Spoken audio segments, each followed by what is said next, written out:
as soon as we're prepared, we'll do roll call. So I guess let's call this meeting to order.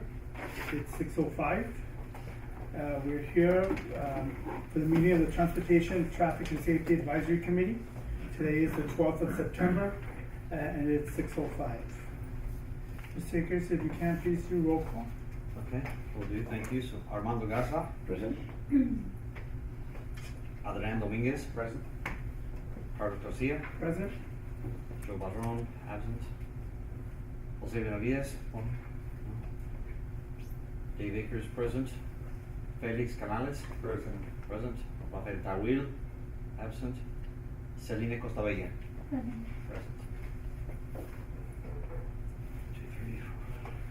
So, Mr. Chairman, we do have quorum, and roll has been completed. Thank you. I would like to ask the committee if they were to excuse Mr. Barron. He called us earlier this afternoon that his mother's in the hospital and he's with her, and would come if we needed, but if we could excuse the absence. If I could get a motion to do that. Thank you, Selena. A second? All in favor? Aye. Okay, thank you very much. So the roll will reflect absent with an approved personal absence. Exactly. Thank you, sir. Okay, the second item is the general citizen communication. This is where we allow speakers to sign up prior to the meeting, and we'll be allowed a 3-minute allotment. Since there's no one, I believe there's no one that has signed up today. Not today. Okay, so we'll continue. I'm going to wait on the approval of minutes. I would like to bring up item section number 6, discussion of possible action of the following. Number 2, the improvements of the Aquero Boulevard extension to serve Aquero subdivision and the UIC middle school. I know we have people here to talk on both sides. I don't know if you want to take. Yeah, if I can, thank you, Mr. Chairman. And so I know it's put under discussion possible action at this point. I don't think we're going to be pressing the committee to provide action. As you'll hear conversations, and there's a lot of moving pieces still in this, and we're trying to work through a lot of different ideas here. And so what's happened is that there's a middle school that will be built in this area where off Mines Road, which brings you down Aquero from, and you've got this area, this subdivision. Let me zoom out a bit, that way we can get our bearings here. So you have La Bota Air Ranch right here, right? Of course, that's the river. And so you've got this Aquero, which terminates at this point right here, but there's a school being proposed, or actually going into the ground here in this general area, I'll say. And there had been, the process began, there was a replatting process that had begun. Went through a preliminary platting process through planning and zoning with certain conditions and a certain configuration. After that, the next meeting that was held at planning and zoning, where this was heard at final. There was discussion about the width, the lane configuration in front of what would be the school. And so at that point at planning and zoning, and anyone please correct me if I'm wrong, I'm just trying to lay the groundwork as to where we're at, and then we can go forward from that. There was discussion as to a modification or a suggestion to reduce the number of lanes required in front of the school.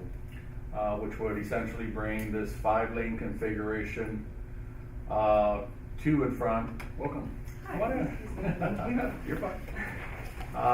which would reduce the lane size from a 5-lane to something less than 5 lanes in front of the school.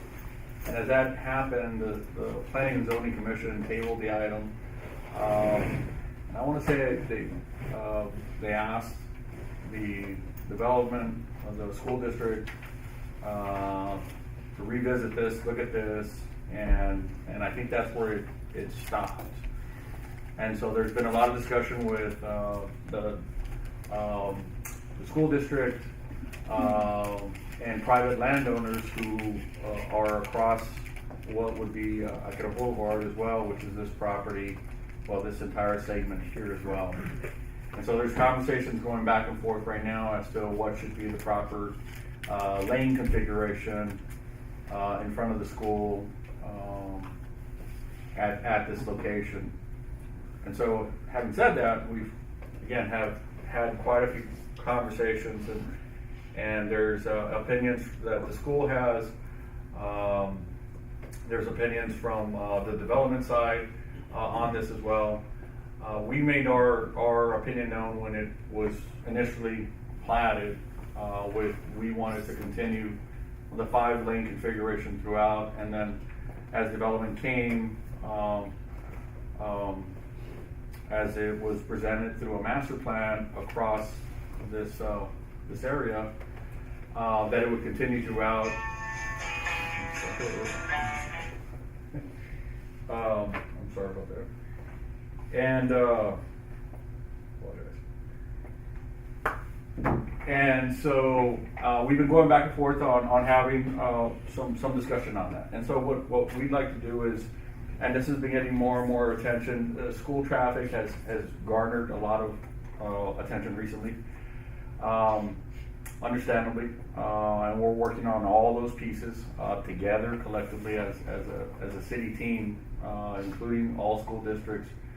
But we wanted to bring this to light because there's this issue still remains unresolved, and there are different views as to how this should be played out, and we just had a meeting this morning again, and we wanted to get in front of the transportation committee, because in all honesty, this sort of configuration should be coming to the committee as well. But this project has been going on, I was told, for years now, and so I know we're playing catch up on the committee side, but nonetheless, we're bringing this in front of you so that you can hear what the discussion is and why, the different pros and cons are for the configuration.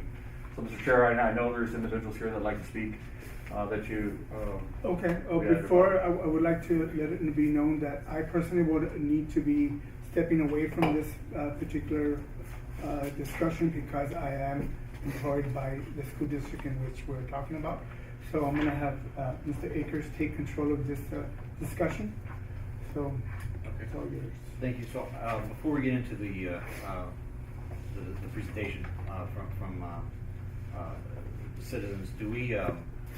This is just discussion at this point, right? Yes, sir. Yes. Yes, sir. Okay. May I begin with a question then? Could you clarify when this project was originally presented, it was a 5-lane configuration. That's correct. And since then, it's been proposed to modify the 5-lane configuration That's to correct. a smaller, a shorter lane, or a less lane. Yes, sir. That's Okay. exactly it. And the reason for have it been like safety reasons, or is it more of a just property ownership? I'd like you to hear from Okay. because the answer to that is yes and yes. Okay. There's been conversation on both of that. There's cost involved. There's a lot of circumstances, mitigating circumstances. The school district has some opinions on it as well. Well, I apologize to our guests. This may have been discussed ad nauseum, and I'm just hearing it for the first time. So. No, sir. Well, I'm sorry. I didn't mean to get in front of that, but I did want to say that's exactly kind of the conversation that's been going on with everyone, to say that there's interest from a lot of different people for a lot of different reasons, and we'd like to have that presented, and hope maybe we can get further in this process. And ultimately, this will, from what I understand, will have to go back and still be platted. If I'm incorrect, I'll hear it. but I think it still needs to be platted, and to what configuration, we need to decide where that goes. Okay, do we have citizens, that have, signed up for, no, so there's no order of, speaker order? At this point, Mr. Chair, it's the allowance of the chair to recognize anyone who wants to speak, during, with this item. If through citizens' comments, the committee would not be able to ask questions within those 3 minutes. Now, since it's open for discussion, you can have a healthy discussion, a back and forth, if you will, Okay. at this point with any and all parties involved. Okay, well, I certainly want to proceed in order, but, whoever would like to go first, you can signify by raise a hand. Okay, please. Chair recognizes, whoever would like to go first. Yes, my name is Fortunato Perez. I'm Service General Counsel for UIC. Jeff's pretty much going to take the lead on it since he's a civil engineer working on our behalf. But Mr. Santos did want to share with you a letter that he wrote to the city manager. He wants it made part of the record for this committee.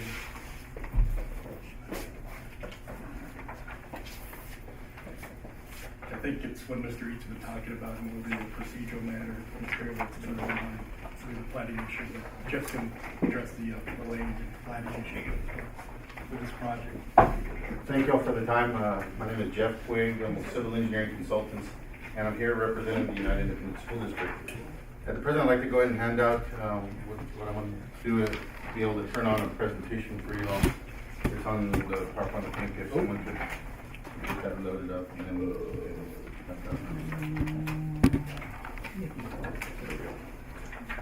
Mr. Quigg, sorry. The bottom one. Kettle Boulevard. I think that's the PowerPoint, yes.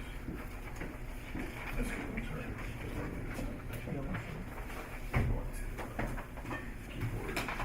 And along with that, let me go ahead and hand out the layout as everyone just discussed.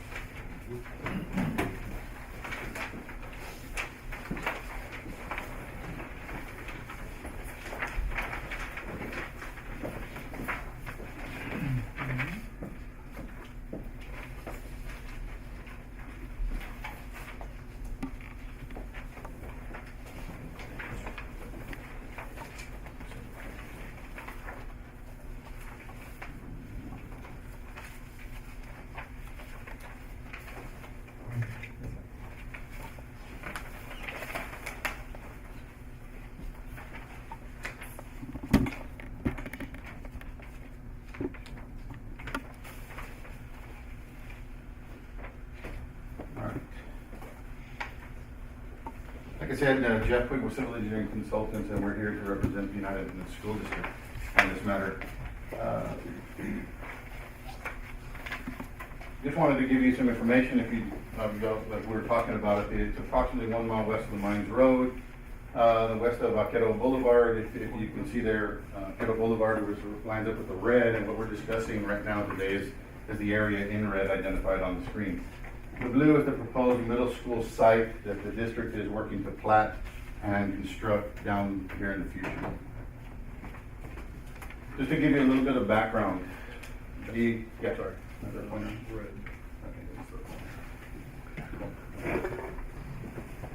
proposed right-of-way is a 50% undivided interest between the United Independent School District and the International Bank of Commerce. And they're talking about 2.33 acres that was identified in the Exhibit B tract that they purchased together. There's 90 foot of right-of-way dedication that's being proposed. The school is developing 32.8 acres, the north for a middle school. The preliminary plat was already submitted and approved back on November of 2016. With that preliminary plat approval, we proceeded with the construction design plans, and they were presented. Along the way, they were presented to IBC with their engineer for review. Just a note along the way, there were no comments received from them. They were in agreement with what we were providing at the time to the city. So we went ahead and submitted, and we received all approval letters. So we went forward with what they call the final plat submittal. So on August of 2017, we were ready to submit for final plat. We had already received all approval letters on the design from the city, from all the departments that were required, and simply we were gonna go for final plat. At that time, IBC joined us and they were in disagreement with the road width as being proposed for final plat. So that was the only time that they could have jumped in at any point, but at that time, they decided to come in and say, you know what, we wanna stop the process, we wanna look at it further. As you can see here, this is the copy of the final plat. This is the area that we're talking about, the 90-foot dedication, and this is the school track adjacent to it.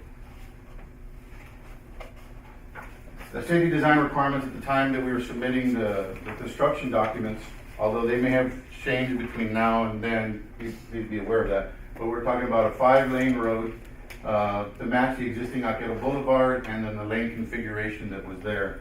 The extension of water line, we had lighting, we had detention to deal with, we had driveways to work with the city. And then based on the design from the city and the long-range thoroughfare plan, it was classified as a major collector. Therefore, the requirements within the right-of-way and the width of the road were set by the city based on that plan.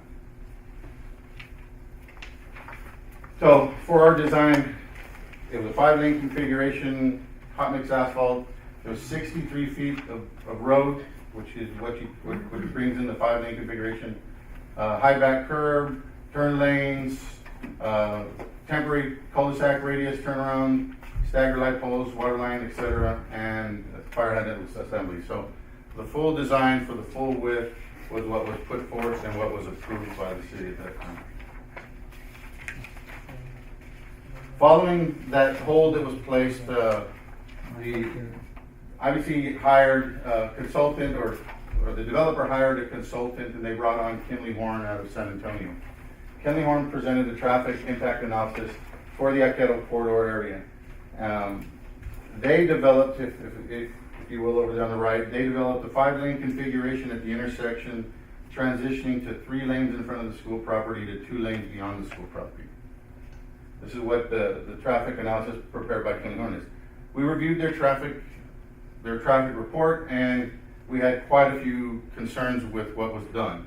Number one is the current master plan that was not optimized for ultimate development. In other words, many of the lots were large sized lots. They were not true to developing what would be. So it made it appear like there was less dense than what it might be once it's being developed. And if you look around the neighboring areas and the master plan, it just seemed like the lots would be much, much larger. I mean, almost too big to be putting in the master plan. So we had a concern about their numbers that they were generating from the master plan. The study also assumed that Arquero Boulevard will not function as a collector, nor will there be any connectivity to La Bota. So their study was based on that's the end of the road. There's no more road to continue. So as you can see from the plan, the master plans that everybody has, it's supposed to continue and connect to La Bota. So, but they didn't look at that assessment.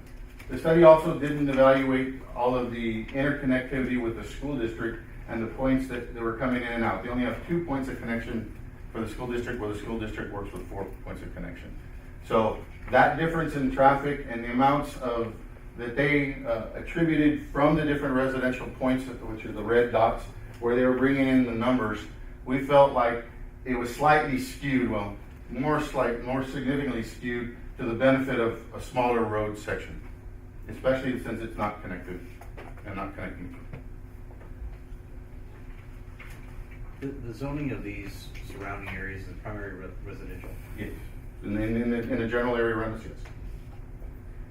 yes.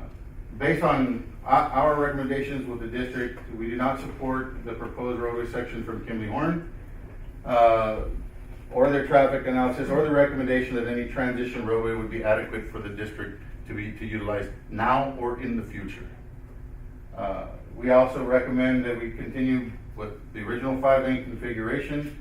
We're concerned about any precedents that this might set for within a 90-foot right-of-way. We're concerned that someone may not fully develop it later when the time needs it to be developed. So at this point, we'd like to recommend that we continue with the process with a 5-lane, we'd like to get your support on that. I'm open for questions. I'm sure you're gonna have quite a few others to listen to. Thank you. Thank you. Thank you. Okay, is there anyone else that would like to speak on the side of from the perspective of UISD? Not at this time, thank you. Okay, so we'll move to any additional comments. Yes, I'm I'm with the International Bank of Commerce. We own property across, and we're the ones that sold the property and anything to do with, as far as the building of the road. In essence, what we come down to, that road, essentially leads to a very large creek. And the only plan at this point is to make a very small road, a road, that's gonna take a lot of other people to get built for it to pass upriver, which the point that, Mr. Quigg was saying, that road, is gonna go on and service a lot of upstream, so to speak, properties. It's not going to. It's gonna take a lot of money, a major bridge, and to build a 5-lane reading, you need a 5-lane bridge, an ungodly amount to build a bridge over that thing. But having said that, the problem, one of the basic problems that has come to our attention in this instance with the school district. The school district is designing their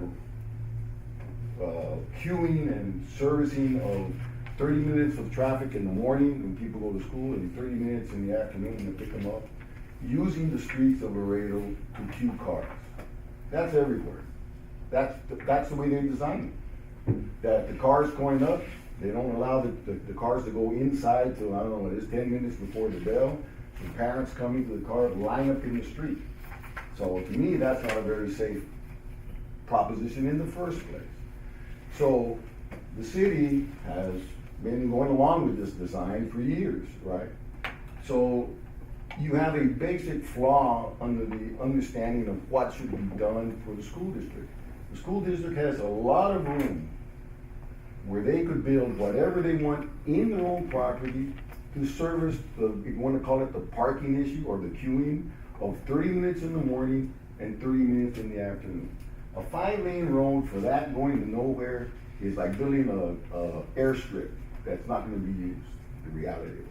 So we're down to being efficient, both for because the bank pays taxes to the city, it pays taxes to the school district. So we're a matter of being efficient for this matter in the cost. We don't understand the logic where in the plan UIZ says we'll use the streets, we'll queue the cars all along the side of the road instead of allowing that roadway for through traffic. That's what the streets of Laredo are for, not to provide parking for 30 minutes in the morning and 30 minutes in the afternoon. You take that away from the schools, and there will be zero traffic on that street. It's a middle school proposed. You don't have kids driving to school, or you shouldn't, or they shouldn't. Nobody should, because they're not going to be old enough to be driving. So you're going to have either bus traffic or morning traffic dropping off, and afternoon traffic to pick up. To build a 5-lane like they're proposing is more than, it's a gross overbuild. It's a huge cost to both sides. Now, we're trying to propose something that's more practical from this, and whether it works or not. But as we look at this more, the true issue is the school district has not, they've come up with a plan that they've used, I guess, over and over on the schools. And that plan says, we'll use the streets in front of us, the streets of Laredo, to queue our cars 30 minutes. So we need more room. We need more room. And that's the basic problem in this thing. I think the school district at a much lower cost could put queuing and increase their queuing inside without having to meet city standards for the streets and all this other kind of stuff. They just have to, and then control it. You put couple of traffic people inside for 30 minutes in the morning, 30 minutes in the evening. You would not have the traffic that you go to these schools in the streets with people lined up. And those people lined up I think in some of these other schools, kids, I don't know, they get out and they can get to and walk to them, and they'll just turn in the street and make U-turns. They're all gonna be making U-turns because there's nowhere to go on that street. It's not gonna go anywhere. So they should put those cars, get them off the streets. That loop that they have, my understanding, I haven't been there because I don't have kids anymore. When I did, my wife was taking, so I wouldn't go.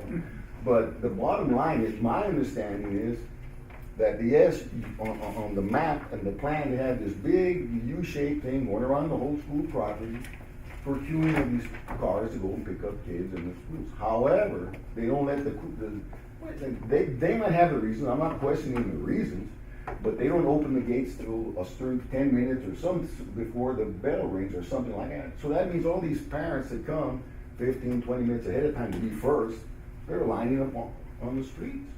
I think it's just a basic bad design. And as far as and getting away from that momentarily, but just talking to the street and the 5-lane, that would be a gross overbuilding. I mean, it just doesn't make sense to have a 5-lane thing in front of, with the street basically going to nowhere. And the idea that 5 lanes is gonna be extended down along the river, that's not gonna happen. We had meetings, there's no way, there's a landowner down past the creek, which is a big, deep creek, you know, for the neighbors. They're gonna have trouble getting him to agree for it to go through La Bota, and even if they're outside La Bota. You can't build a 5-lane thing on it. It makes no sense. So all we're trying to do, our deal from the bank is, and you know, the school district at one point said, you know, we'll agree to this. Now they've gone back to the 5-lane. I guess if we don't have this, we'll go back to 5. Fine. But we don't want to fight with the school district, but at the same time, we don't want to waste money. And we don't want them to waste money because it's tax money. And the same thing with the city of Laredo. So if the city builds a wide road, they're going to have to maintain this thing. And that's just the whole point. That's the basic point of contention, I guess, between the road and the size and all this other kind of stuff. It's just way overbuilt. And I got to repeat, it's a middle school. They'll have buses going there, and they'll have parents dropping them off. I was going there not to the high school, but going there on Del Mar, and go early to somewhere to the Jiffy Loop, right, the other day. Yeah, the traffic was lined up as they went to all Del Mar, right? That was about 8:15 or 8 o'clock.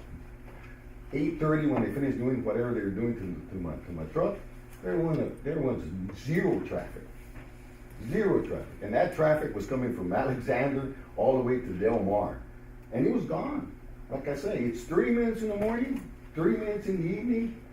And I think the real issue is LISD and UISD, I guess LISD doesn't have the same problem with all the new schools in UISD. But UISD needs to design to take that traffic, and for the same reason, which is for safety off of the streets, not to, you know, plan to use the streets for the queuing issue. And that's the dilemma we have from that side. Mr. Reese, as a developer, and has a more, you know, I guess, technical view of the situation, because it costs money. When you pay more money, it costs more. That means the lot prices go up, and you know, all this other kind of stuff up. But I'd like for him, if he has some comments to make from the technical end. First of all, safety is of utmost concern.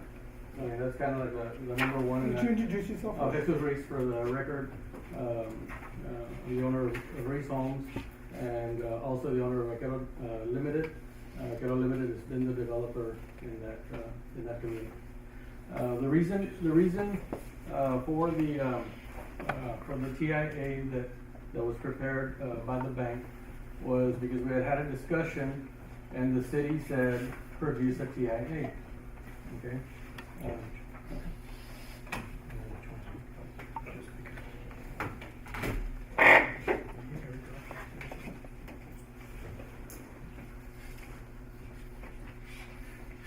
Could you tell us what a TIA is? Traffic impact analysis, which is the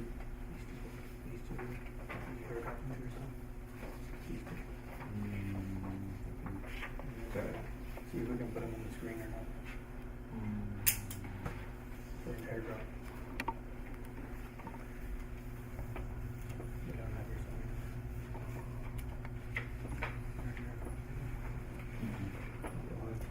I can pass it around. Okay. TIA is that traffic impact analysis that the CEC was, Mr. Puig was talking about. And when we did the traffic impact analysis, CEC's contention is that we were not allowing for the connectivity to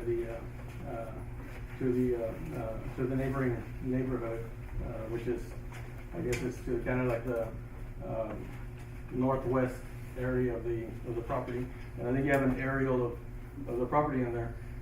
So their contention is, number one, we're not connecting to that area. Number two, which I heard today was the issue of the density. If you look at the topography of the property and the remaining acreage that's to that northwest, there's nothing but hills, creeks. So there's from a developer standpoint, we want to maximize the density. The issue that we have is that the density that we can achieve there is very little, because to try to maximize that density would make the development cost prohibitive for a homeowner to purchase it. The reason we limited that to that area is because, number one, we would have, based on the density that we have there, we would have never had a 5-lane road through that property, because it's all residential. The only area that we had the 5-lane area was because we had a commercial strip in the front. So at that commercial strip, we provided for 5 lanes. So that as people get in and out from a lot of traffic, they have an area to go and get in a turning lane, go straight to the next neighborhood, or a right-hand turn. Beyond that, we left it as a 90-foot right-of-way because the city had it in their comprehensive plan. So the city has a kind of like, if you want to develop in the city, and they have in their comprehensive plan that there's a major thoroughfare. It used to be a major arterial, and then it got downgraded to a minor arterial because the density and the amount of development that was happening wasn't to what they had originally anticipated. But the plat was already there with a major arterial. Our contention, which is part of the city's land development code, that says that there's an issue called a rough distribution. Rough distribution meaning that we have 600 residents that are going to be living in that community that have to pay for a 5-lane road because the city decided that they were going to, put a 5-lane road through the middle of that track. So as a developer, we're responsible for the street system for the traffic that we're bringing to the city. So what we did as a developer on phase 1 is we had the 5 lanes there at the exit of the community. Throughout that development of that Muller track, we had developed through this is going on my own, when Mr. Wires was selling lots to Armadillo, and I worked for Armadillo at the time. We developed all of Riverbank Drive. So we provided connectivity with an 80-foot right-of-way from Mines Road all the way through, and then connected with Fasken. And Fasken continued, actually Fasken even shortened it, narrowed it a little bit to all the way to the loop. So the major infrastructure to get traffic in and out of that community has been provided already. The remaining development that's northwest of that property is all residential. There is 0 commercial. In the city's own comprehensive plan, they say that all you need is a 2-lane road for 25,000 average daily traffic units. Our development, from the school standpoint, they're talking to 900 average daily traffic units, 600 in the morning, and a combination of the school teachers and dropping off kids, and then 200 and some odd in the peak traffic, right? In the afternoon when they're picking up, because I guess some of the students stay after school or whatever may be happening with the kids. So we went back and we discussed, after we had had a meeting with CEC and the school district, and they shared their concerns. So basically, we went back and we asked Kimberly Horn, Miss Amy Henry, who did the traffic analysis, and I'll show you the email. Where's that?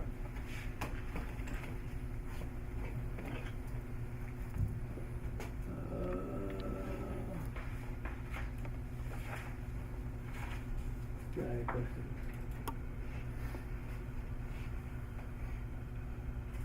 It says, when you analyze the traffic anticipated with when you analyze the traffic, is it anticipated that people will line up on the street to get onto the school before the school opens? And she goes, most public schools open the gates an hour or so before the school is released.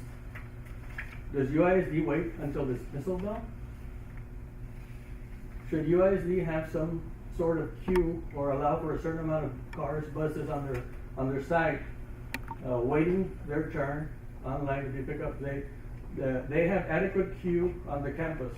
So basically when they analyze the school district track, they said they've got more than enough lanes. Their bus, they call it a bus loop, but it's really car pickup and bar loop, and they said no, they've got plenty.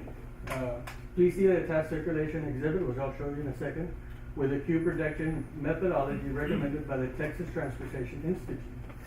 Then I asked another question. I said, does your TIA show how many cars and buses they should anticipate at one time so they can plan the staging area on their site?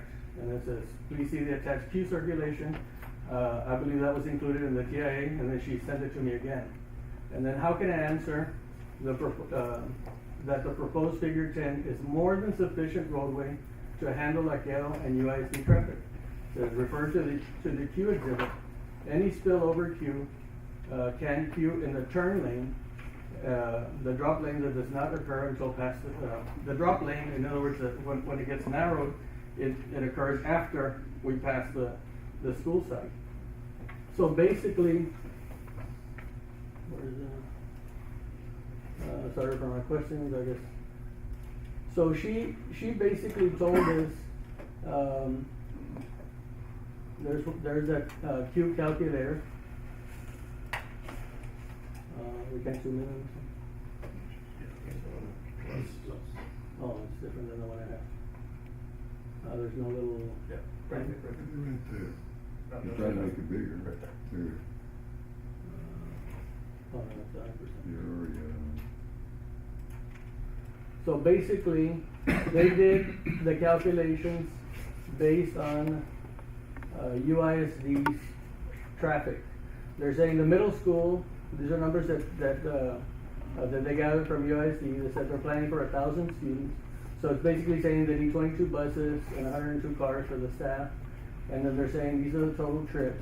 Then the average queue length that they're gonna need is 1,673 feet.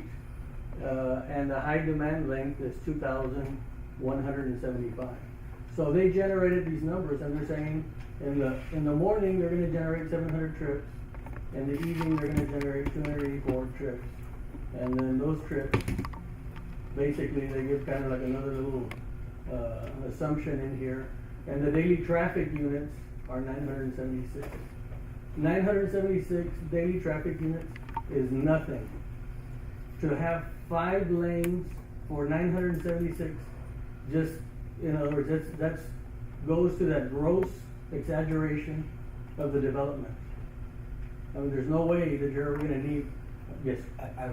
So on the feet required, I don't think I followed that, so the 21. What they're saying is that they need 2,000 at the peak. Let's say they have an emergency dismissal, or they're having an event, that on a peak demand, they're gonna need 2,000 lineal feet to queue their cars.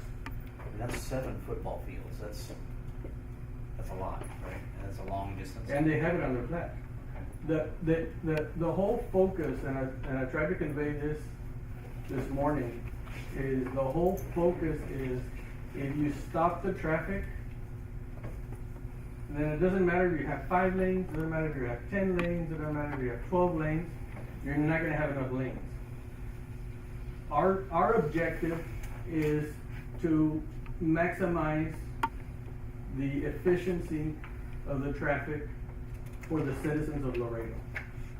It's not a developer issue, it's not a UISD issue, it's not an IDOC issue, it's an issue of the citizens of Laredo.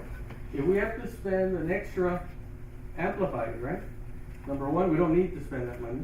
Number two, if we do spend it, it's gonna impact 500 or 600 families. Their ability, and they're gonna have to pay for that for the next 30 years. So if that need for that 5 lanes in the future, which the city's own comprehensive plan says that if you have a long stretch, you don't need but 2 lanes to handle 24,000 units. I mean, you can look at, it's littered. The city of Laredo is littered with excess roads. A perfect example is Country Club Drive, when you go into the plantation area. I don't know if any of you guys drive in there. When the city was started there, and no disrespect to the city staff, but I went to a couple of the meetings back in 2006 because there was all this speed hump, ordinance. And at one of the meetings, the Cuellas were there, which are the CPAs, the younger Cuellas, and they were complaining because they wanted speed humps on Country Club Drive, because they had this big old wide road to handle, I don't know there's 2,000 homes out there now on Country Club Drive. That's what's been done since then. They narrowed it down to 2 little roads, and they put the bike lanes on the side. Did it impact traffic at all? No. So all it tells you is for the last 30 years, that road was grossly overbuilt. And it could have been, because all that goes through there is residential traffic, and the mere fact of narrowing that road slows down the traffic. So that example of what was built, 30, 40 years ago when they first started the plantation area, that they thought, we have to plan for these 50 years from now. We don't know what's going to happen. Build what you need today. Once you need the extra property, then 30 years from now, build what you need, and it's affecting the whole city of Laredo. Spread out the cost. Don't impact a few citizens.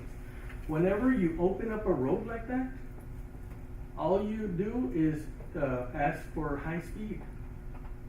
Do we want a dead end into a creek for kids to speed drag race and go die at the end of the road? I don't think anybody wants that. From a safety issue, I drove out to George Washington Middle a few days ago in the morning, and I was shocked. I was shocked to see the amount of kids that walk to school. I mean, I never let I did take my kids to school and pick them up from school. And I lived across the street from United High School, and it's like my daughter's she didn't have a car, 9th grade. I said, no, you're not gonna walk across the street. I'm gonna take you around and get you into the street, because I don't want you crossing Shiloh Boulevard. I mean, Shiloh Boulevard is 40 back to back or 50 back to back there, and you have all this wide road on Shiloh Boulevard, and they use 2 lanes. There's 1 stripe down the middle. The only time that they stripe it more is at the end, where you connect to what is it? McPherson, and when you connect to International Boulevard. Other than that, you have this huge wide boulevard that the city, you, everybody in here, myself, are going to be paying for maintenance for perpetuity on something that's not even needed. I have a question, and I'm sorry to interrupt you, Mr. Reese. I was reading the correspondence to Mr. Horacio de Leon, and so UISD has agreed to 4 lanes, according to That's correct. the correspondence. Has there been a discussion regarding that? From what I'm hearing, UISD has said, okay, we'll go from 5 to 4, yet the development says 2. No, we're not saying Or- 2. Let me circulation plan. We're not saying two. Oh, this thing is, where's the plus sign? This is different, we're gonna have that little hand key. If you right click, you can choose that hand tool option. Oh, there you go, thank you. Basically, what Kimberly Horn proposed was that we keep that 5-lane connectivity here, so we're not confusing any traffic.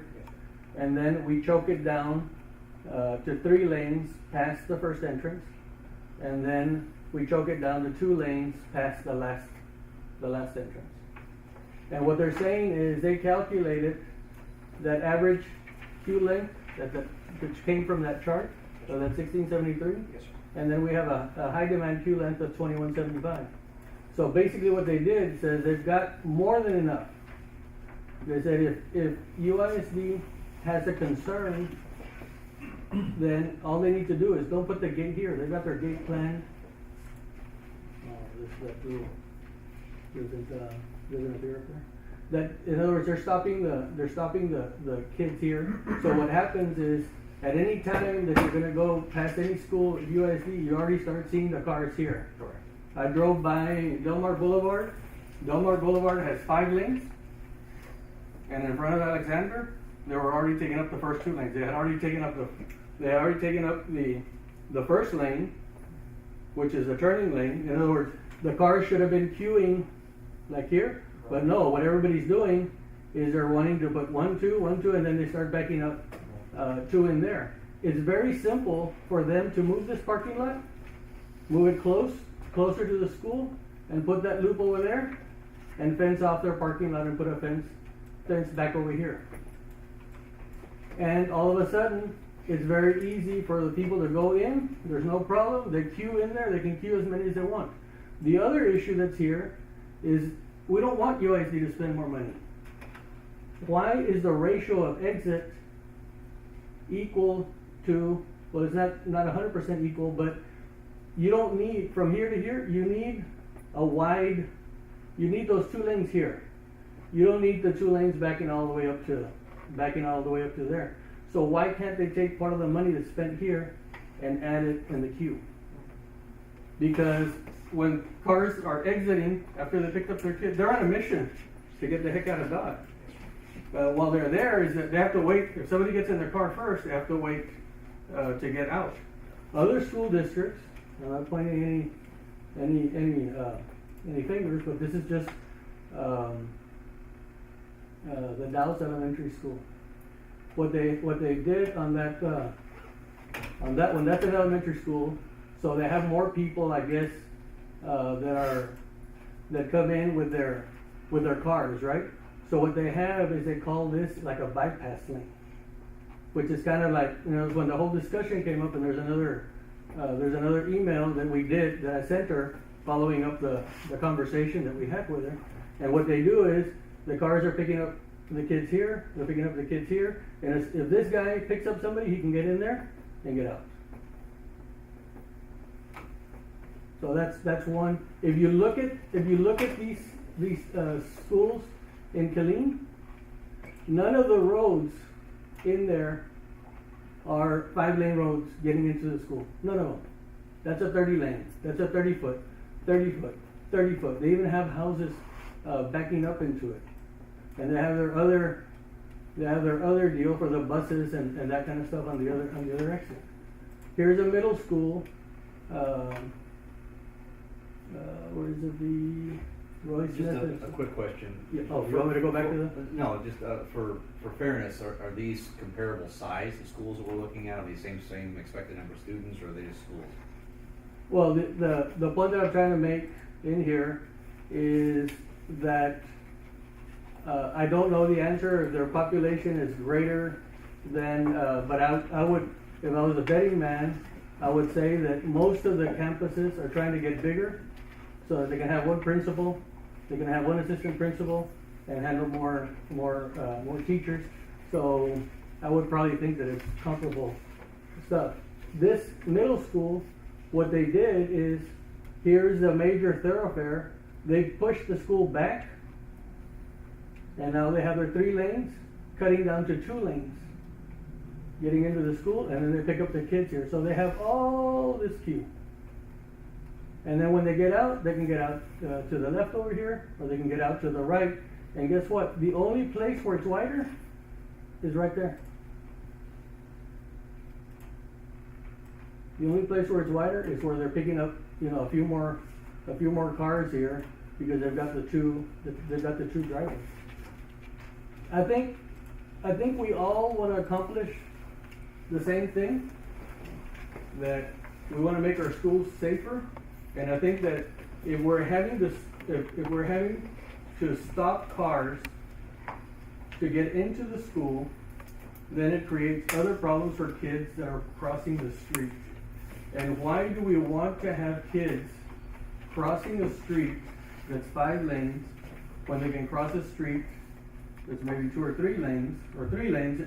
You need at least 3 lanes to cover the traffic, which is what's on the which is on the TIA. And if the city is requiring more street system because they're not wanting to enforce the queue on the property, can you imagine if McDonald's decided to put their pickup window or their order window close to the street? What would the city do? Huh? Fine them, I guess. Yeah, they wouldn't give them a permit. Mr. Chairman, if I can with that, because now we're getting into more specifics with this, because I think, with all due respect to the conversation, I want to make sure that we don't conflate a couple conversations together. Well, I don't mean to inflate it, okay. No, well, conflate, but bring in 2 different things, because I think what happens as well is that by the agreement that was set before and in place, now by virtue, because it was agreed to how it was agreed to, I don't want anybody walking away from here saying that we're wanting 5 lanes so that the school can have parking. And so when it's said that way, and I've heard it now said multiple times, that the city is acquiescing to the school so that they can have parking, that's not true. And I've made mention to Mr. Reese already that we understand the school traffic issue is one, but we're coming at this also from a development standpoint and a thoroughfare standpoint. Not one to say, let's build 5 lanes. That's not why the city's asking for the 5 lanes. That's not why I think you all agreed to have a 5-lane configuration. It wasn't so that there'd be 5 lanes for school parking. So I want to make sure everybody understands, at least the committee as well, is that that's not the reasoning for it. We don't want 5 lanes of parking either. This is a thoroughfare. This is a roadway to us.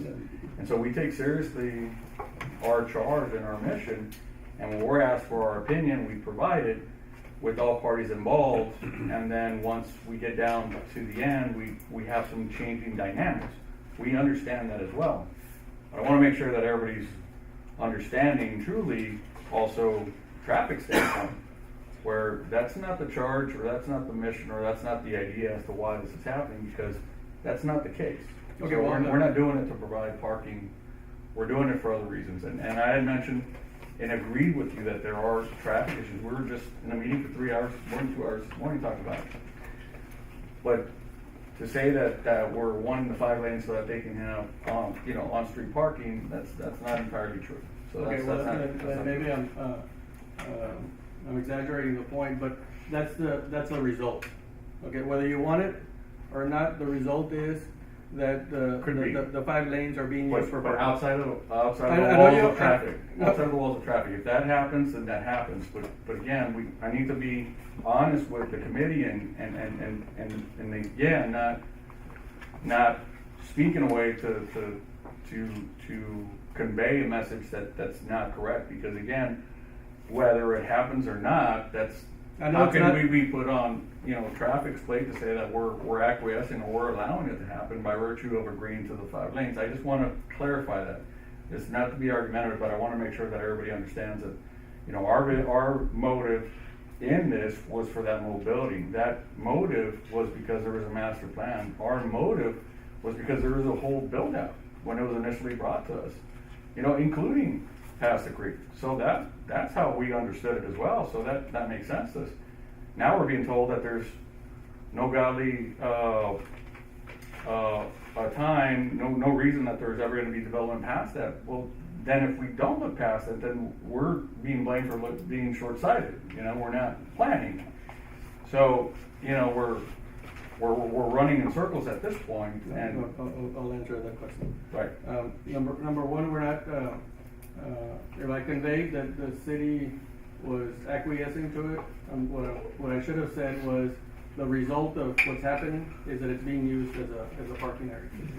The bank, who owns the property, is cognizant that in the future, in the unlikely event that a 5-road lane is needed, they have already told the city, they'll put it in writing, that they have the 90-foot right-of-way dedication. So even though that improvement section is less than the capacity for 5 lanes, the city, at the end of this plat, will own the additional area in between that 90 foot. So there'll never be an issue where the city has to be paying, 3, 4, 5, 10 times for a piece of road because it wasn't planned. So that has already been put on the table from the city.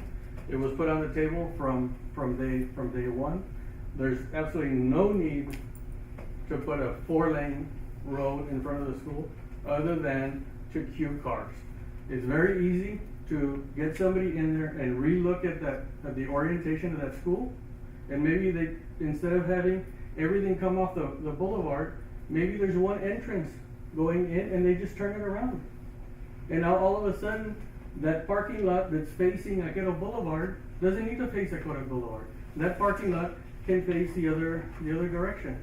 They could easily move that parking space over to the right, fence out their area, put that loop.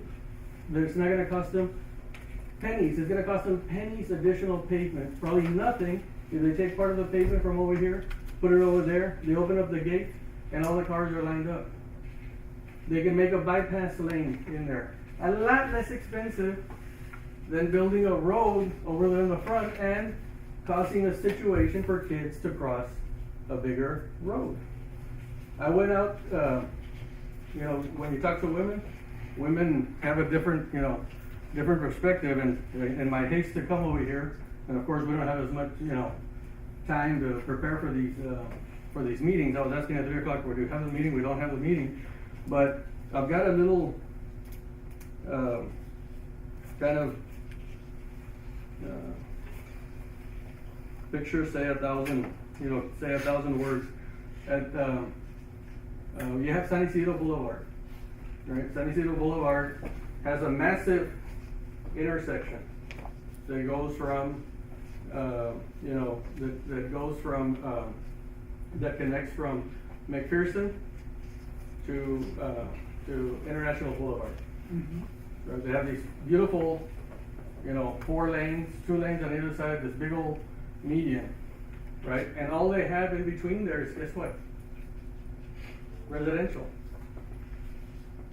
So what happened is now all of a sudden they have a big intersection and people were getting confused as to where to turn, and they were having all kinds of accidents, and now they have this big old roundabout over there. If you go on the opposite side, and I don't know, probably $500,000, how much y'all spend on that roundabout? Which one are you talking about? The one at International and San Isidro. It's about that. About $500,000. Probably it was never needed. The roundabout? I'm just saying, if the amount of traffic units that you have going from there to there or through there, you didn't need a 4-lane, and then having that, you need a roundabout now because people were getting confused as to, okay, ¿quién va, quién no va? And they were having accidents. Well, roundabouts, we're going way off topic. Chair recommends we bring the discussion back to. Okay. point Well, out. anyways, the point that I was trying to make in here, and you can pass this around. This is International Boulevard. When you go down International Boulevard, it continues at 4 lanes, and then it turns into 5 lanes, connecting to I-35. San Isidro. San Isidro Boulevard, yeah, San Isidro Boulevard. If you drive down San Isidro Boulevard on that side, all you see is donuts all over that San Isidro Boulevard. If you see this little video down here, you can see where somebody ran into the roundabout that was on the north, on the west side of San Isidro Boulevard. Somebody was, and then they went in there. We have a creek down here. ¿Mande? Se puede derecho. Se puede derecho. No, and look at this. Look at this. Look at this thing. This is what you get when you have a huge road. Just look at that road. What do you see on that road? Look at that. Skid mark. All the skid marks. Look at that.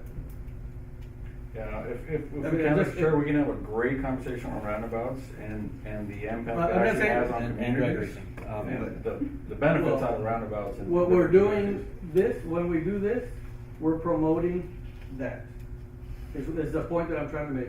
When we add a 5-lane road, we're promoting high speeds, we're promoting kids to go drag race, we're promoting kids to go, I have a 60-foot, right of way, 41 back to back on Bernadette, and twice they tore down the fence. From kids that were doing donuts, a little, 41 back to back. Can you imagine what's gonna happen here? No, truly. And I'll rest my. So you guys don't anticipate developing anything across from the school? No, CEC the has no- TIA already incorporates the development across the school. What CEC is doing, what CEC is saying is that the density the density on the other side is too low. Where's the TIA? Yeah, because you're talking just about the school's traffic, you're not talking about any future residential area that will be utilizing that same road. No, what I'm saying is even if you have a future residential, the TIAs and the city's comprehensive plan is that you can have 24,000 ADTs Yeah. on a 2-lane road. So it's more than adequate. In other words, what's being provided there is more than adequate. If you look at the master plan, you see that the majority of the density is down in here. Once we have big hills in there, what's happened to our density? It went way down. Our density over here went down. High density here. When we get over here, this area over here is similar in topography to this. So we have, if in the unlikely event that the city is able to negotiate something with La Bota residents, and you get some kind of municipal participation in here, then that road, the likelihood that road is ever gonna get done, and even if it gets done, because of the topo that we have here, we can't, there's a bunch of hills. You have the aerial, I don't know this, do you remember, Roger, she had an aerial on the Right now, just do Google Maps. TIA?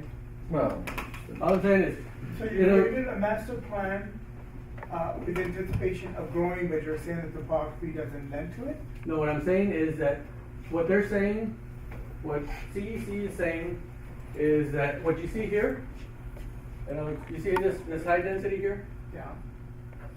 does it equate to what you see over here? Look at all the land that's over there, and they're saying it should look like this. But the reality is, to try to make that land look like this would be so expensive that nobody would be buying the lots. Therefore, in an effort to be able to, get a 2-lane road out there that might make that feasible, and that's why we're planning for fewer. Joey, but you all just to mention, all that green space is that big creek. Nothing's Yes. getting built in there, Yeah, I get that. ever. It's a creek. Right, it's all the green space, and if you get the Google Maps, you can see the topography there with the Google Maps. And I don't understand why we wanna anchor and we wanna push the problem to the street. The issue is that people can't get into the campus. So when people can't get into the campus, they can't queue. If they reorient their school, if they, you know, get a little bit creative on how they plan their loop, then they can get, you know, they can solve all the issues. And you can see the topo here. I mean, all these here, it's all hills. Look at that. I mean, So I have a question, I think it's probably for both sides to, or not sides, but for both parties to address. Sure. I do see, it appears, and maybe I'm misreading this, but it appears that there was a protracted period of time when UISD submitted a road design, or maybe it wasn't UISD that did, but the road design drawings were presented to IBC for review. There's not an exact date on here, but the way this presentation created by Mr. Quigg kind of reads is that there was a preliminary plan approval in November of 2016, and then road design drawings were provided to IBC, but there was no response. But we're hearing a very adamant response today. Was there something that changed in there? Was there something? I'll go for both. This will be for both. I guess. Well, no, I'm happy, I mean, we never saw this. Okay. So. What happened was, basically, what happened was, the city had the 5-lane plan, and they had the thing, and that's what everybody followed. I mean, that's what they followed when they did it. We were directed at all times to coordinate with the other half owner, with IBC, so they were copied along with their engineer. We had meetings with their engineer on the design, on the alignment. Everything was worked through them. There was never anything that we were trying to snake past. We have a 90-foot right-of-way. We're required to put a five-lane road in that 90-foot right-of-way. That's what we adhere to. That's what we followed. That's the plan. It was an extension of an existing 5-lane road. Simple put, the city would not allow us to do a 4-lane, a 3-lane, a 2-lane. They would not allow us to do that and push forward with it because the design for that right-of-way required 63 feet. Therefore, everybody was in agreement to move forward with 63 feet. Mr. Bergen, and I'm going to be fair with my questions, but in your perception, would there be a motivation for IBC or the developer, Reese Holmes, not to have answered the submitted plans? Only that Reese Holmes was not in the picture. Okay. It was only IBC and their other engineer. They've got different representation. And the engineers, if I may, Sure, Mr. Racers, I'm please. sorry, the engineers for IDOC, they never objected to the initial plans, the 5. Oh, absolutely not. No, they were in with us. They were in agreement with us. We have to be in compliance with city requirements. Okay, that was just a curiosity. I'm not Just suggesting. to answer your question on the Yes, 4-lane, that was all assuming the city would even approve that. We're trying to come up with a solution, you know.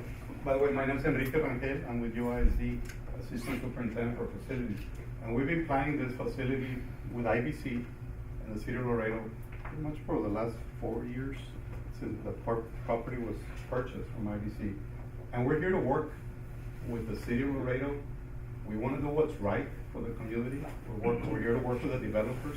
This is not the first middle, high school, ninth or elementary school we built. We're one of the largest, fastest growing districts in the state of Texas. And as part of this bond program in 2013, we're building 13 new schools. We have meetings, bi-weekly meetings with the City of Laredo staff, with the developers. As an example, when we planned the Alexander ninth grade or Raúl Perales Middle School, which opened a month ago, we worked on those facilities since 2007. We met with the developers, Killen Development, before they even finalized our master plan. So we get ahead of that in anticipation and working with the city on all these facilities. Raúl Perales is an example, which is on E.G. Ranch Boulevard, has 5 lanes in front of it. And it's a dead end at this time. The charge that we've been given by our board of trustees, planning department and traffic engineers and our own consultants is to look to the future. Not build it for now with 2 lanes or 3 lanes or whatever is needed now, because we know we're gonna grow. Once E.G. Ranch, right now we could do it 2 or 3 lanes on Raúl Perales Middle School. But we went ahead and built 5, and it's ready for the next 25, 30 years. whenever, and I understand there's gonna be a development now. And I know the Garcia family were very gracious in working with us, and they promised us that there will never be development at that area. Said, oh, no, that's never gonna happen. We built the first elementary school there 2 years ago, and it was part of our master plan. Lo and behold, they sold the property, and now there's gonna be 1,000 homes going right through in front of our schools. But we're prepared, thanks to the city working with us and the developer. That's what we're saying here. Our superintendent made it very clear, Mr. East, this morning. We had a 2-hour meeting with the city staff, the developer, Mr. Ruiz. And we really appreciate everybody's input, but we're not traffic experts as far as administrators, but we hire traffic consultants. We hire traffic divisions, traffic consultants, architects. This is not the first rodeo that we attend. You know, we are cognizant of the traffic issues. I'd like to just make a comment in response to some of the information that was presented briefly before by Mr. Farias. I really don't know how you got some of this information, but right now we are starting to implement this policy just 2 weeks ago of locking the gates in the morning and the afternoon. In the afternoon, our school, let's say middle school, they let out at 3:30. We open the gates at 2:30, 1 hour in advance. 10 minutes was mentioned as when we open the gates 10 minutes before they let out. I'd like to make that correction that it's really 1 hour before.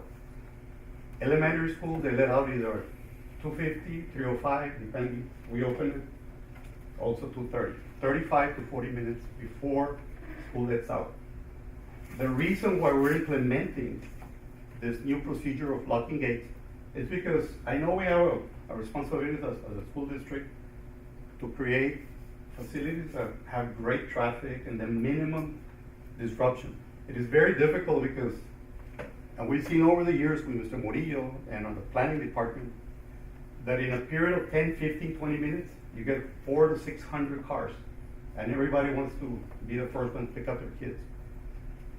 If you go to any other campus, after 20 minutes, school lets out, there's no more traffic. I think that was mentioned also. Yeah, You've that's seen what that the experience, TI that's what the because TI we have great sources of in and out in our new campuses. Now you go to some of the schools that were built 25, 30 years ago, nobody anticipated this kind of growth. But all our schools in the last 12, 15 years, they have plenty of ways in and out. We work very closely with the city years in advance to ensure that our parents come in and out quickly with minimum disruption to the city. What happens, many parents, and we can't control that, they want to be the first in line and they show up at 1 or 1:30, 2 hours before school lets out. We have no control of that. Now, why are we locking the gates 1 hour before the school and then we open it at 2:30? School lets out at 3:30. We had a lot of meetings with the City of Laredo, law enforcement. We brought in a lot of law enforcement experts. One of the things, as you all are aware, our society has changed. We've got major safety concerns. Yes, we are cognizant of it. We're trying to work with the traffic, but we have a higher mandate, the safety of all of your children. Because when you drop off your child in the morning, you expect that when you go at 2:45 or 3, your child is gonna be there safe, with no issues. We are responsible. You leave your children with us. We need to ensure that from the beginning, when you drop them off, to the time you pick them up, they are the safest possible that can be. We've implemented technologies, designs. We had consultants to help us design our schools, our site plans, to ensure visibility. One of the recommendations from City of Laredo law enforcement, fire department chiefs, City of Laredo Police Department chiefs, our security safety consultants, they recommend do not open the gates way in advance. That allows a lot of different people to come into our schools.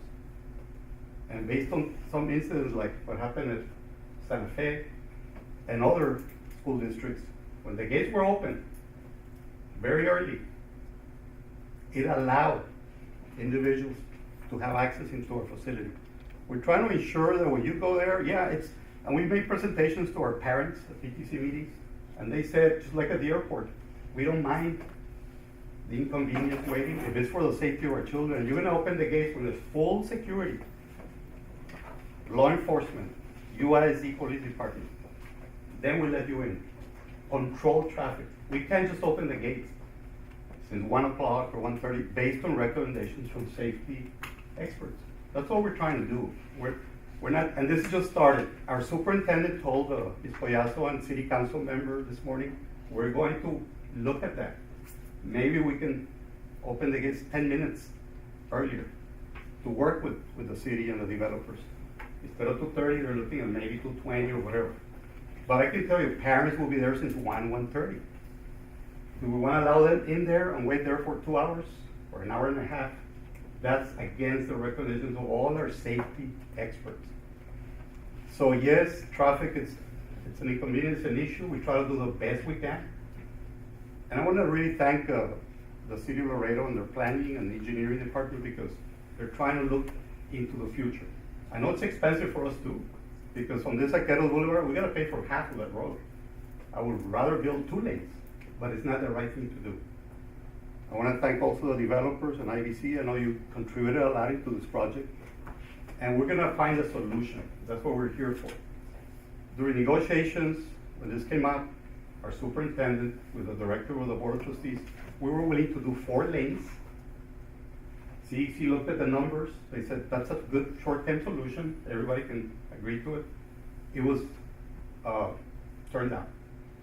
The reason we agreed with 4 because our engineers looked at it, traffic analysis, our safety consultants, the city looked at it, but they never gave us their blessing. So that's why Mr. Paredes mentioned, yeah, we're willing to build 4 lanes with approval of the city officials. We're just trying to comply with all the city requirements. Now, that was turned down By the city? by the IBC Bank. Oh. He said, no, look, Well- it's not what we want to do. We want to look at the 3 lanes. And I understand there's a profit motive and there's development and opinions as to what we should do now. Build the 3 lanes, 2 lanes right now. And somebody in the future will build it, but who will be that person? We don't want to repeat mistakes from the past because just one last thing as an example that is in our mind all the time. LBJ High School. I don't know how many of you drive through there that often, but that school was built for 900 students with a master plan of 3,500 eventually. It opened with 900 the first year. But we told the city, the planner director from the city, the engineers, we need 5 lanes in front of LBJ. Cielito Lindo Boulevard from Highway 83 all the way to our school, 1 block before we get to LBJ High School, is 5 lanes. The developer was allowed to build 2 lanes. And the land or the right of way is still there and it's vacant.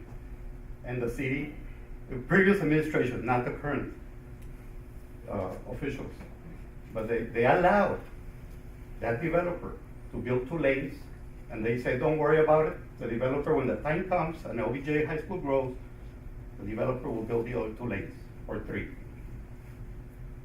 When the time came, now we have 2,600 students. It's triple. It's 3,000. We got it waived, which is part of the master plan. Now we're being blamed.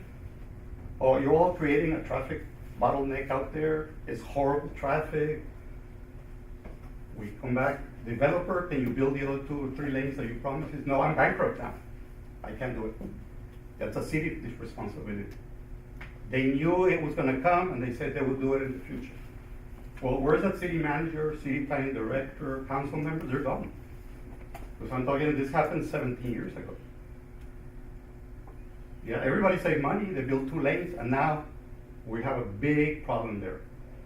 On the east side, you go past LBJ, the city, I guess TxDOT built an extension all the way to the Cuatro Vientos Road. It's 4 lanes with a turning lane.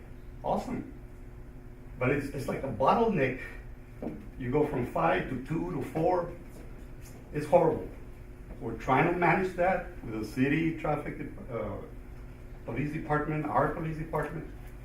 We're just trying to avoid a situation like that. And I know maybe that bridge will be health prohibited, but one day it may be built on Arquero Boulevard. 30 years ago, nobody thought McPherson was gonna go over Zacate Creek and build bridges. And Del Mar, when we built Alexander High School, was a dirt road. For 20 years, we were waiting for the city to widen. Finally, it's happened. But we were there when there was nothing. And we've been telling, all the planners, commissioners, it's growing. Our schools are growing. We need help. But we cannot control traffic throughout the collectors. So again, just in closing, we really want to work. I hope you all can support our recommendation from our consultants. We just want to do what's right for the future, for that community. As it develops, it's ready. Because when the time comes, everybody will point fingers the other way, and who's gonna build it? Nobody, we get blamed. As far as our loops inside, it's not required. We've been building traffic loops for the last 20 years, right, Mr. Murillo? I mean, that's something they recommended. It's very expensive, it's not that cheap either, but we do it because it's the right thing.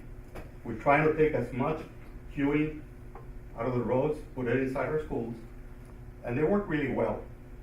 Alexander 9, if you all have not visited that, on the Killen developed it, excuse me, has 4 points of access into the school.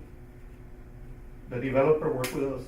It cost them a lot to invest, but over the last 4 or 5 years, they said, we want to make sure there's no traffic issues. We work with the city, their planners, and there's 4 ways to get to the campus, in and out. A dedicated bus lane, thank you, dedicated parents, dedicated road for teachers, in and out, and that's a difficult site, because we're dealing with the loop and an extension of Del Mar. But it took 7 years to plan that campus. But Killen Development supported us all the way along. 3 lanes everywhere, 4 lanes in some of the areas. We have a lot of queuing space, and that's what we want to do with this property. Something, because once we build a property, it's a magnet for development. Once we build a school, United South High School, there was nothing out there. Mr. Santos mentioned that. 25 years ago, we were the only ones there on the hill of Los Presidentes. It was just Century City. There were like 30 homes. So that's what we're trying to avoid, learn from mistakes, help us develop a proper campus. It's going to be a great development, working with the house builders, commercial builders, and with all the developers that we work with, because we worked with about 8 or 10 in the past few years. We want to ensure there's good traffic circulation, but it's a difficult problem to tackle. So we just ask for your support, whatever the committee feels, the city feels is best. Once we pass our gate, we take care of our campus for safety, because that's the #1 priority we have. We do whatever it takes. We'll do the traffic loops, because we don't have to legally, but we always have built them, because it helps take the traffic out of the city. Whether it can be 3 lanes, 4 lanes, or modified, we're willing to work with that. That's not a problem. Our problem is the road, that everything that leads to it, and through traffic. We don't want another LBJ or another Borchers, where the developer again forced us to develop in front of a property that's the street with 2 lanes, and it's a nightmare. So that, I think the city doesn't want to experience all over again. But we're here to work, come up with a solution with the city, with the developers. Because at the end of the day, it's everybody's problem. We take care of the children, and they have to get to the school. We try to promote walkers, like at Washington Middle, but we cannot tell parents, send your kid walking to school or force him to go on the bus. It's up to the parents. And it has changed so much in our society that everybody wants to drive to school, pick them up, and be there an hour early, at least. So keep those things in mind. And again, the letter the superintendent provided to you all, it's just that we're here to support whatever the city officials and the developers. We need to come to a conclusion or some type of agreement so we can move forward and build. As that school is needed really badly. Washington Middle needs relief. That school was designed for 700 students. We have over 1,200. It's not fair to be all, cramped in the school. That's why the Citizens Committee approved the building of Caqueros Middle School to relieve all that area for the current students and the growth. Thank you. Thank you all. And then just make So- one, No, we're involved with the ownership from there. I'd like to say, I agree with Mr. Rangel.